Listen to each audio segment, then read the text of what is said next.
दोस्तों, आप सभी लोग जानते हैं कि 29 जनवरी 2024 को साल की सबसे बड़ी चतुर्थी है। मतलब कि इस चतुर्थी को हम संकटा चौथ भी कहते हैं, तिलकुट चौथ भी कहते हैं और गणेश चतुर्थी भी कहते हैं। और दोस्तों, ये वाली जो गणेश चतुर्थी है, ये संकटा चौथ है, ये तिलकुट चौथ है, ये सोमवार के दिन ही पड़ रही है। जिस दिन है दोस्तों 29 जनवरी 2024 में भगवान शिव जी की बहुत ही बड़ी कृपा हो रही है।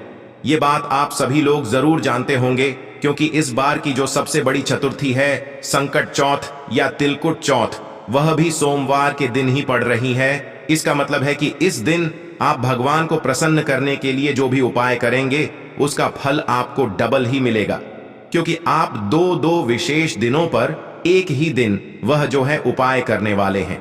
ठीक है, सोमवार का दिन भी रहेगा, तिलकुट चौथ का भी दिन रहेगा। अब दोस्तों, इस दिन किए जाने वाले कुछ ऐसे विशेष उपाय हैं जो कि आप लोग शायद भूल गए होंगे, जो उपाय हम आपको इस वीडियो में बताएंगे। और दोस्तों, यह उपाय उन माताओं बहनों के लिए बहुत ही ज्यादा जरूरी, जिन लोगों को तिलकुट चौथ या संकट चौथ के बारे में पता है, या जो लोग इस व्रत को धारण करती हैं। ठीक है, तो सबसे पहले हम आपको यहां पर बता दें कि इस चतुर्थी को गणेश चतुर्थी के नाम से भी जाना जाता है, तिलकुट चौथ के नाम से भी जाना जाता है, संकटा चौथ के नाम से भी जाना जाता है। और दोस्तों, ये वाला जो दिन होता है, यह विशेष रूप से माताओं बहनों के लिए बहुत ही ज्यादा जरूरी होता है, महत्वपूर्ण होता है। क्यों होता है? क्योंकि इस दिन माताओं बहनें अगर इस दिन का व्रत करती हैं, संकटा चौथ का व्रत करती हैं, व्रत धारण करती हैं, तो भाई दिन उनकी संतानों के लिए बहुत ही ज्यादा विशेष हो जाता है। मतलब कि उनकी संतानों को आगे आने वाले दुख और परेशानियों से दूर कर देता है, साथ ही में उनके परिवार में दहक और समस्याओं को दूर करता है। उनके कुल में आने वाली जो भी दुख और समस्याएं होती हैं वह दूर हो जाती है। साथ ही में सुख और शांति उनके घर के अंदर प्रवेश करती है। उनके सारे काम धीरे धीरे करके बनना शुरू हो जाते हैं। ठीक है, उसके बाद में दोस्तों, अब हम बात करते हैं इस साल की पहली और सबसे बड़ी चतुर्थी के दिन किए जाने वाला सबसे बड़े उपाय के बारे में, क्योंकि यही एकमात्र ऐसा उपाय है जिस उपाय को जो भी माता बहन इस दिन कर उसकी जो भी मनोकामना होगी वह पूर्ण जरूर होगी, वो भी दोस्तों बहुत ही कम समय के अंदर। इसलिए इस उपाय को आप लोग सुन लेना, उसके बाद जरूर करना। ठीक है, तो दोस्तों, ये वाला जो उपाय है, ये 9 शमी पत्र का उपाय है और ये घी के दीपक का उपाय है। ये उपाय इतना ज्यादा मतलब कारगर है, क्योंकि इस उपाय को अगर आप साल के 7 साल की सबसे बड़ी स्तुति के दिन करते हैं तो निश्चित ही भगवान गणेश जी की कृपा, साथ ही भगवान शिव जी की कृपा भी आपके ऊपर जरूर होगी। ठीक है, क्योंकि इस दिन भगवान शिव जी का भी है और यह दिन भगवान गणेश जी का भी है, क्योंकि यह चौथ का दिन है। ठीक है, तो करना क्या है दोस्तों, इस दिन आप लोगों को नव शमी पत्र लेकर आना है। ये नव शमी पत्र आप लोग कहां से लेकर आओगे? तो देखो, शमी पत्र आप लोगों को कहीं बिकते हुए तो नहीं दिखेंगे, ये आपको किसी पेड़ में ही मिलेंगे। तो नव शमी पत्र आप लोग लेकर आ जाना, तैयार करके पहले से रख लेना। ठीक है, इस उपाय को आप कर सुबह भी सकते हो, शाम को भी कर सकते हो, पर अगर सबसे सही समय देखा जाए तो शाम को करोगे तो वह ज्यादा बेहतर होगा। ठीक है, तो 9 शमी पत्र लेकर आना। साथ ही में दोस्तों, एक घी का दीपक भी बनाना। घी का दीपक आप मिट्टी का भी ले सकते हो, मिट्टी का लोगे तो नया दीपक लेना, बाकी मिट्टी का नहीं ले रहे हो तो आटे का दीपक बनाना, एक छोटा सा मतलब मीडियम साइज का, उसके अंदर गोल बाती रखना, क्योंकि भगवान शिव जी, भगवान गणेश जी के लिए हम बाती लगाएंगे, तो एक गोल बाती रखना, शुद्ध देसी गाय का घी उसमें डालना, उसमें तेल नहीं डले, घी डले। ठीक है, सिर्फ एक ही दीपक यहां पर हम जलाने वाले हैं। ठीक है, तो एक दीपक और नव स्वयं पत्र लेकर आप भगवान शिव जी के मंदिर पहुंचना।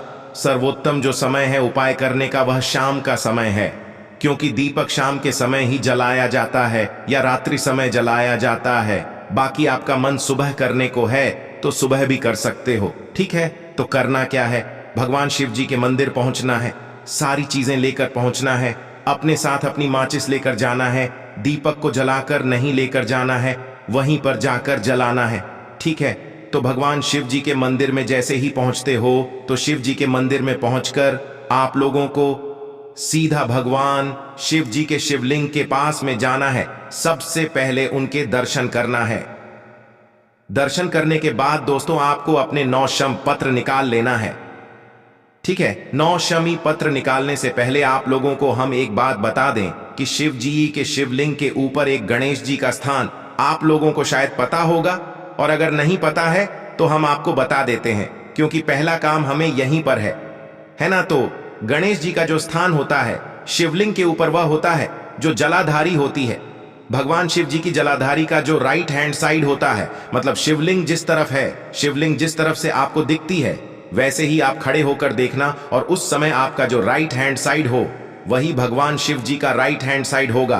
क्योंकि अगर उनके सामने से खड़े होकर देखोगे राइट हैंड साइड, तो वह आपका उल्टा हाथ होगा।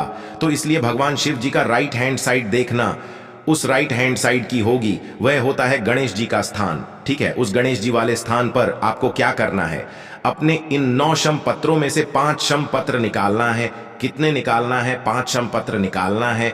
5 शिप्र निकालकर आप लोगों को क्या करना है कि इस गणेश जी वाले स्थान पर आप लोगों को समर्पित कर देना है। ठीक है, गणेश जी वाले स्थान पर समर्पित करने के बाद दोस्तों आपके पास 4 शम पत्र बचेंगे।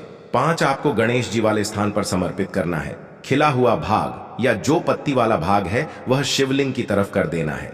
ठीक है, इस बात का ध्यान रखना। 5 शिप्र गणेश जी वाले स्थान पर समर्पित करने के बाद शम पत्र आपको और निकालनी है। 3 शम पत्र जो आप निकालेंगे वह भगवान शिव जी के शिवलिंग के ऊपर समर्पित करेंगे। ठीक है, भगवान शिव जी के शिवलिंग के ऊपर 3 शम पत्र समर्पित करने के बाद दोस्तों आप लोगों के पास 1 शम पत्र और 1 घी का दीपक बचेगा। बस 1 शम पत्र और घी के दीपक को लेकर आपको आना है भगवान शिव जी की चौखट के पास में। ठीक है, मतलब आपको मंदिर से बाहर नहीं निकलना है।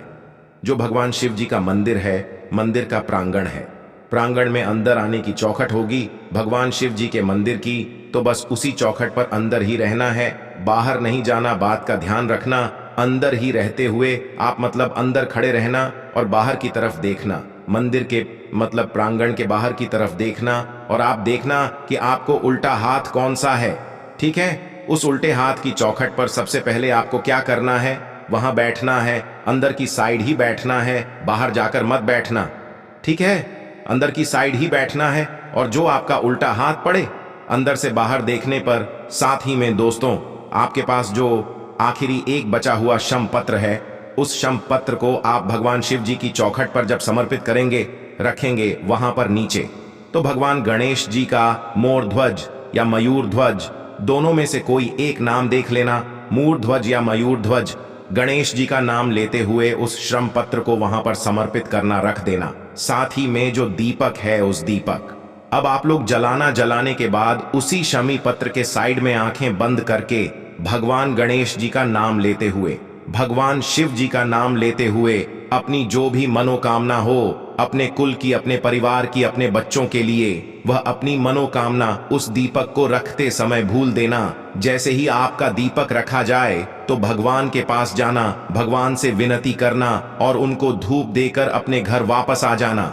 ठीक है, बस यहाँ पर यह वाला उपाय पूर्ण हो जाता है। अब बहुत सारे लोगों के मन में एक प्रश्न आएगा, क्या हम जो शमी पत्र हमें चढ़ाने हैं भगवान गणेश जी को, क्या हम गणेश जी के मंदिर जाकर नहीं चढ़ा सकते? तो पंडित जी ने जो उपाय में बताया हुआ है वह शिवलिंग के ऊपर जो गणेश जी का स्थान है वहीं पर चढ़ाने के लिए बताया हुआ है, इसके अलावा और कहीं नहीं बताया गया है। ठीक है, तो इस बात का आप लोग ध्यान रखना। उसके बाद में दोस्तों अगला एक ऐसा हम आपको उपाय बता रहे हैं, ये उन लोगों के लिए है, उन माताओं बहनों के लिए है जो लोग संकटा चौथ या तिलक और चौथ का व्रत धारण करती हैं, क्योंकि उन्हीं के इस व्रत के परिणाम स्वरूप उन्हें वह फल मिलेगा जिसके कभी कामना भी नहीं करी होगी। तो साथ ही में दोस्तों आप सभी लोग जानते हैं तिलकुट चौथ या संकटा चौथ के दिन रात्रि में या शाम के समय माताएं बहनें जो हैं पूजन करती हैं। ठीक है, चंद्र की पूजन करती हैं, चंद्रदेव की पूजन करती हैं, साथ ही में दोस्तों वह भगवान गणेश जी की भी पूजन करती हैं अपने घर में। और भगवान गणेश जी की जब आप पूजन करो ना, मतलब दोस्तों आप लोग जब पूजन शुरू करने के लिए बैठो या पूजन करने के लिए बैठो तो अपने घर से कुछ गेहूं के दाने ले लेना। ठीक है, गेहूं के दाने लेने के बाद उस पूजन वाले स्थान पर रख देना जहां पर आप इस संकटा चौथ या तिलकुट की पूजन करने वाली है। क्योंकि माताएं बहनें इस व्रत की पूजन करती हैं, इस दिन का पूजन करती है, तो भाई उन्हें ही अपने हाथों से कुछ गेहूं के दाने लेना याद रखना। ठीक है, पंडित जी ने गेहूं के दाने का ही बोला है, तो कुछ गेहूं के दाने लेना और उस गेहूं के दाने को आप अपने पूजन वाली जगह पर रख देना। पूजन वाली जगह पर जैसे ही आप लोग रख दोगे ना, उसके बाद में आप अपनी पूजन को संपन्न कर लेना। जैसे आप पूजन करते हो वैसे कर लेना। उसी के बाद में दोस्तों, अब जैसे ही आपकी पूजन हो जाती है ना, तो पूजन होने के बाद या सुबह के समय आप लोग करना ना, उस जगह पर से मात्र 2 गेहूं के दाने उठाना जो आपने अपने पूजन वाले स्थान पर रखे हुए हैं। इन 2 गेहूं के दानों को आप अपने घर के किसी भी सदस्य को देंगे तो भाई उसके जो भी काम होंगे वो सारे बनना शुरू हो जाएंगे।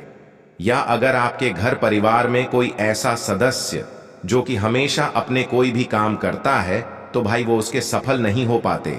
अगर उनको यह 2 चावल के दाने दे देंगे, उनके काम बनना शुरू हो जाएंगे।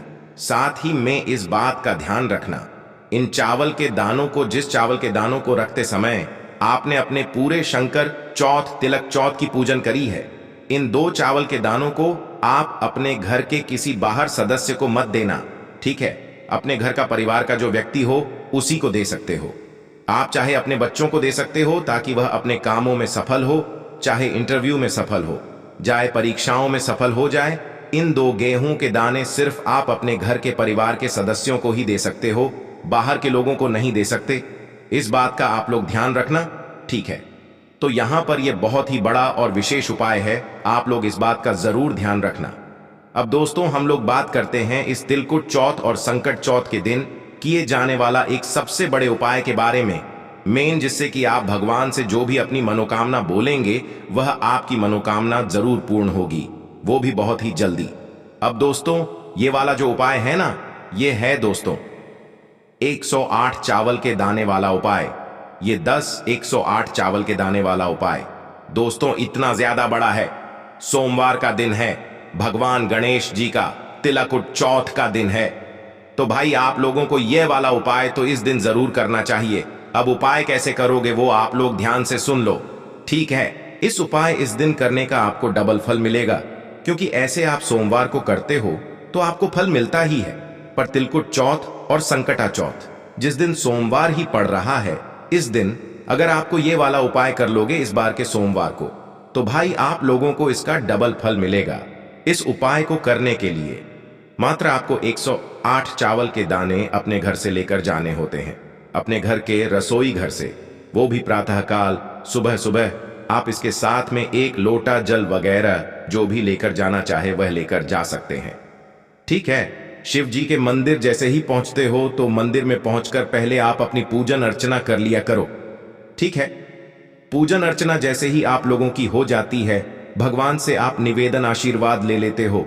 उसके बाद में आप लोगों को क्या करना होता है कि भाई जो आपने भगवान से प्रार्थना करी है, भाई आपने जो भी उनसे निवेदन किया है, अब उसको पूरा कराने के लिए आपको अपने 108 चावल के दाने लाना है। इन 108 चावल के दानों में से एक भी दाना टूटा हुआ, कटा पिटा या ऐसा नहीं होना चाहिए। इस बात का ध्यान रखना। अच्छे साबुत चावल के दाने लाना और एक एक दाना भगवान शिव जी की शिवलिंग के ऊपर श्री शिवाय नमोस्तु भीम बोलते हुए चढ़ाना। ठीक है, एक एक दाना एक साथ चढ़ाओ, गफल नहीं मिलेगा, पर एक एक चावल का दाना भगवान शिव जी पर अगर चढ़ाओगे इस दिन तो आपको डबल फल मिलेगा।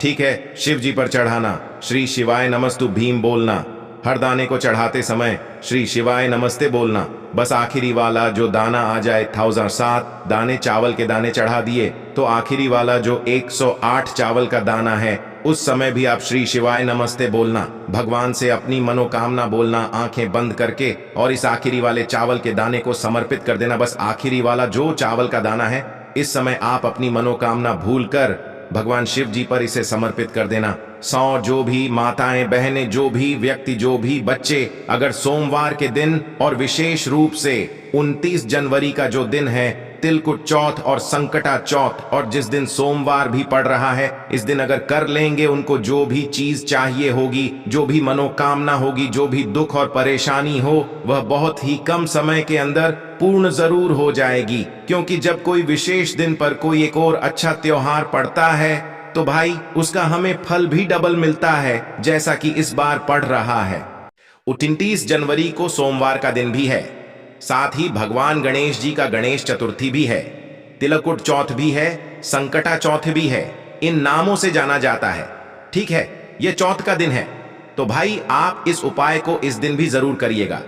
अब दोस्तों, आपको अगर इन उपायों करने में कोई भी दिक्कत, समस्या, परेशानी आती है तो उसे आप हमसे कमेंट करके पूछ सकते हैं। और दोस्तों, आज इस वीडियो में हम आप लोगों को इस सोमवार के दिन पड़ने वाली संकट चौथ के दिन किया जाने वाला एक ऐसा 5 कनेर वाले के फूल वाला उपाय बताएंगे, जिस उपाय को करने से अगर आपके मन में आपकी कोई भी विशेष मनोकामना होगी तो वह पूर्ण जरूर होगी। अब आपकी किसी भी तरह की जो आपकी मनोकामना है, अगर आप उस मनोकामना को सोचते हुए यह 5 कनेर के फूल वाला उपाय कर लेते हैं तो आपकी जरूर सुनेंगे। तो 5 कनेक्ट के फूल वाला उपाय आपको कैसे करना है, किसको करना है, किस समय करना है, ये सारी जानकारी हम आपको बताते हैं। देखिए, सबसे पहले चीज यहां पर आप यह समझिए कि यह जो संकट चौथ पड़ रही है, इस बार सोमवार के दिन पड़ रही है।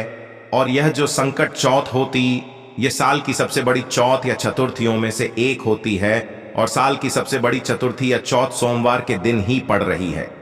मतलब इस दिन का फल आपको डबल होकर मिलेगा, क्योंकि सोमवार का दिन होता है भगवान शिव जी का और चतुर्थी या चौथ का दिन होता है भगवान जी का। मतलब इधर आपको भगवान शिव जी का भी आशीर्वाद प्रदान होगा, साथ ही में आपको यहाँ पर भगवान गणेश जी का भी आशीर्वाद प्रदान होगा।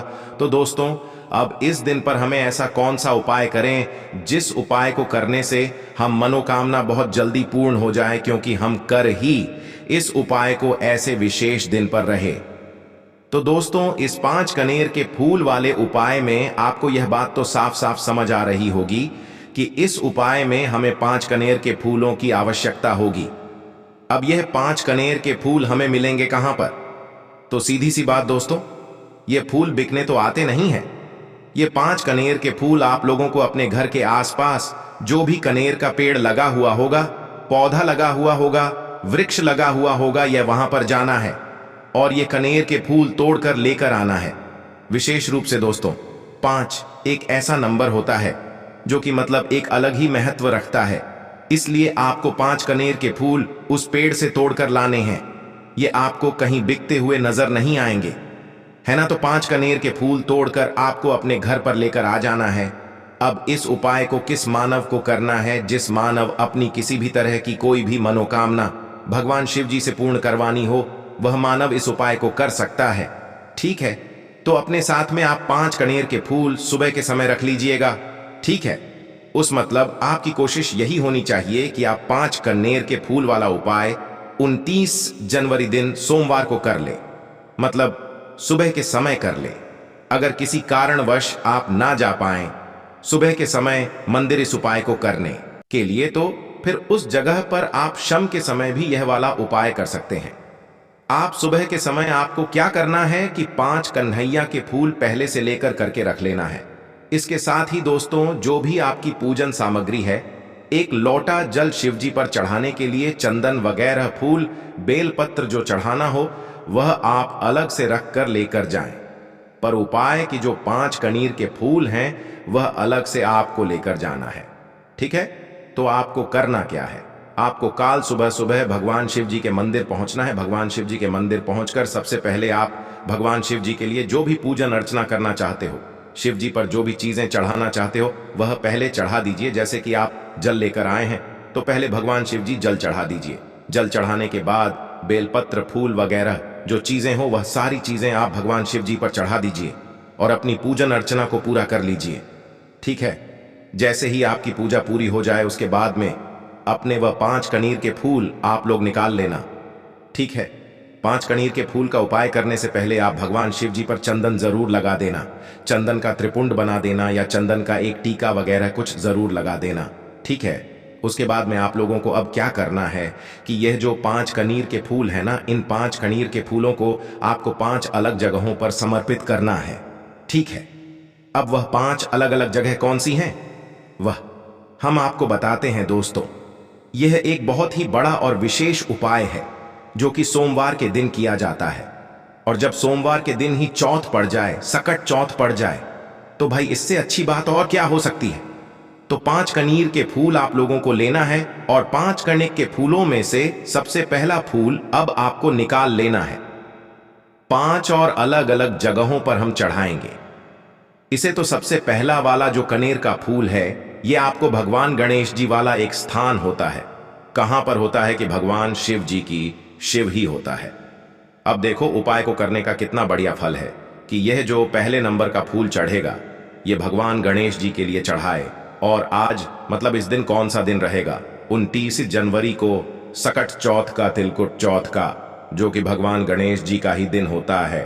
तो सबसे पहला कनीर का फूल आप लोगों को भगवान गणेश जी वाले स्थान पर चढ़ाना है। अब दोस्तों आप लोगों को पता होगा कि शिवलिंग के ऊपर गणेश जी का स्थान कहां पर होता है।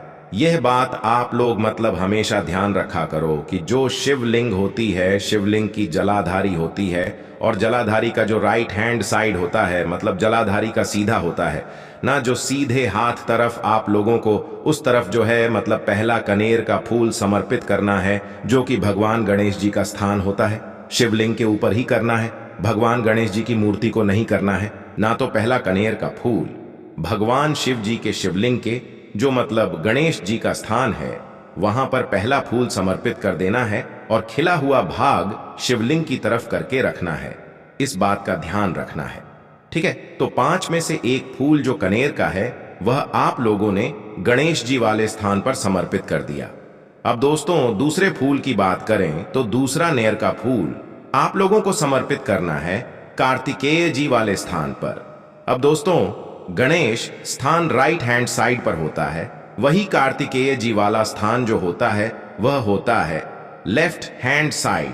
मतलब शिवलिंग की तरफ से खड़े होकर आप देखना कि आपका उल्टा हाथ कौन सा पड़ेगा, उस उलटे हाथ पर, उस उलटे हाथ की ज्वालाधारी पर आप लोगों को कोने में बिल्कुल जो है कार्तिकेय जी के लिए यह वाला जो है दूसरे नंबर का फूल समर्पित कर देना है, ठीक है।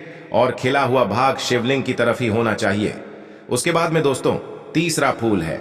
उस तीसरे फूल को आप लोग क्या करोगे कि माता जो अशोक सुंदरी होती है, शिव जी की सबसे छोटी बेटी, उस अशोक सुंदरी वाले स्थान तीसरा फूल समर्पित करोगे। खिला हुआ भाग शिवलिंग की तरफ ही होना चाहिए और फूल का पीछे का भाग जलाधारी की तरफ हो जाएगा, है ना। तो तीसरा फूल आप लोगों को माता वाले स्थान पर समर्पित कर देना है ना। 3 फूल आपके यहां पर समर्पित हो चुके हैं।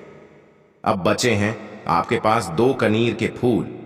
अब 2 कनीर के फूलों को ध्यान से सुनो कि कहां पर चढ़ाना है। तो देखो चौथे नंबर का जो फूल होगा वह दोस्तों आप लोगों को भगवान शिव जी की 5 बेटियां हैं जिनका स्थान शिवलिंग के ऊपर होता है, जिससे बूंद बूंद करके जल टपकता है, जिसमें जया, विष, हरा देवत और देव जी का स्थान रहता है, ठीक है। तो आपको क्या करना है, अपने इस चौथे नंबर के कनेर के फूल को उस पात्र के अंदर डाल भी सकते हो, और ना हो अगर वह पात्र कई सारे मंदिरों से वह शिव जी के ऊपर वाला पात्र हटा दिया जाता है, तो अगर आपके वहां पर मंदिर में उसव पात्र ना हो तो आपको मात्र इस फूल को लेकर शिव जी की 5 बेटियां का नाम लेना है। जया, विष, हरा, शामली, बारी, देवत और देव। यह नाम को लेकर आप लोगों को कनेर के फूल को शिवलिंग की जलाधारी या कटी भाग के पास समर्पित कर देना है, ठीक है। और अगर वह जलधारी रखी हुई है तो भाई आप चाहो तो उसके अंदर भी यह चौथे नंबर का कनेर का फूल समर्पित कर सकते हो, है ना। चौथे नंबर का और नहीं है तो शिव जी की इन 5 पेटियां का नाम लेते हुए आप लोग जो है जलधारी पर मतलब समर्पित कर देना। अगर दोस्तों हैं भी तो भी आपको शिव जी की 5 पेटिंदी, तो यहां पर आपके 4 कनीर के फूल आपने समर्पित कर दिया।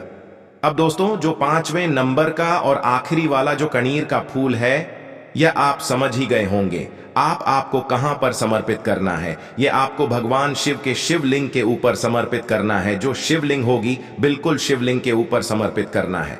अब यहां पर ध्यान देना कि जो खिला हुआ भाग है वह सामने की तरफ होगा, मतलब जलाधारी की तरफ होगा, और फूल के पीछे का भाग शिवलिंग के पीछे की तरफ हो जाएगा, ठीक है। अब जैसे ही आप लोग अपना ये फूल समर्पित कर देते हैं कहां पर, भगवान शिव जी के शिवलिंग के ऊपर, तो उसके बाद में दोस्तों भगवान शिव जी के सामने आप आसपास आपको बैठना है, 2 मिनट उनको निहारना है। फिर उसके बाद में आंखें बंद करके हाथ जोड़कर उनसे अपनी वह बोलना है, जिस मनोकामना के लिए आप ये वाला उपाय कर रहे हैं, ठीक है, उनसे वह मनोकामना बोलकर भगवान को धोख देकर आप मंदिर से बाहर आ सकते हैं और आपका यह वाला उपाय पूर्ण हो जाता है।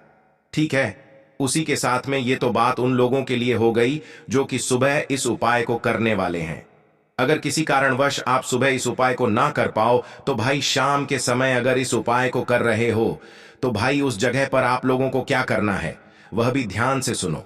देखो, अगर इस 5 कनीर के फूल वाले उपाय को आप शाम के समय कर रहे हो, उपाय ऐसा का ऐसा ही होगा, पर शाम के समय अगर कर रहे हो तो कुछ ध्यान वाली बातें हैं। जैसे कि सुबह के समय तो आप 1 लोटा जल और पूजन सामग्री लेकर गए होंगे शिव जी के लिए और आपने उपाय किया होगा, है ना। पर शाम के समय क्या लेकर जाओगे? क्या सिर्फ फूल अकेले लेकर जाओगे? तो शाम के समय दोस्तों आप लोगों को एक गोल बाती का आटे का दीपक लेकर जाना है। अगर मिट्टी का है तो नया दीपक लेकर जाना है, अन्यथा एक छोटा सा आटे का दीपक बनाकर उसके अंदर गोल बाती रखकर, कौन सी बाती? गोल बाती है ना, तो गोल बाती रखकर शुद्ध देसी गाय का घी डालकर उस दीपक को तैयार करके फिर आप लोग जाना। अपने 5 कनेर के फूलों को साथ में रखकर भगवान शिव जी मंदिर, मतलब शाम के समय भी आप लोग भगवान शिव जी की पूजन करने के लिए कुछ सामग्री लेकर जानी है। तो सबसे अच्छी बात वही होती है कि एक दीपक अपन अपने साथ में ले जाओ और इस उपाय को कर लो, है ना।